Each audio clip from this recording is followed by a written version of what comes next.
Bébé, je suis avocate au barreau de Paris. Depuis que j'ai 8 ans pour combattre la justice et l'injustice, très naïvement, toute petite. Et en grandissant, je me suis rendu compte que le droit allait plutôt être l'obstacle et qu'il fallait donc apprendre le droit pour pouvoir le contourner de manière efficace et réussir à me battre pour ce que je considérais être des choses injustes.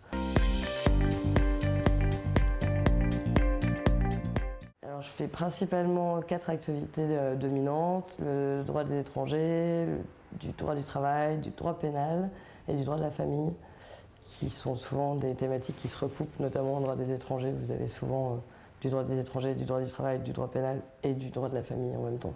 Parfois d'autres matières accessoires aussi, comme le droit au logement, tout ce qui est expulsion. Et je fais aussi partie de la commission permanente des avocats d'SOS Racisme.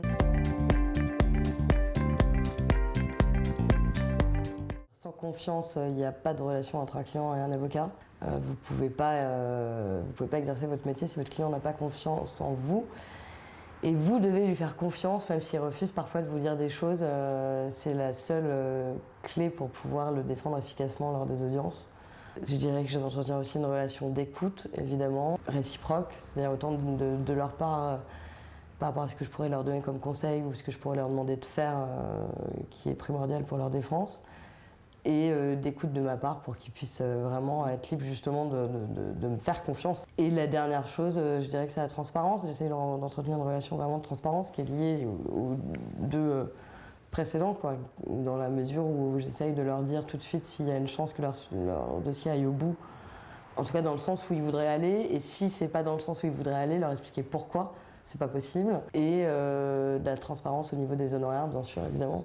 Et encore une fois, tant de leur part que de ma part, tout ça est toujours réciproque.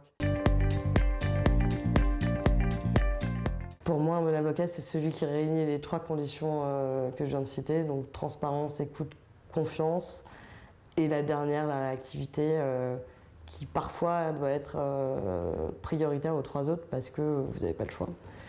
Et qu'on vous appelle et qu'il faut être là dans les 2 heures, ou parfois dans les 10 minutes. Voilà.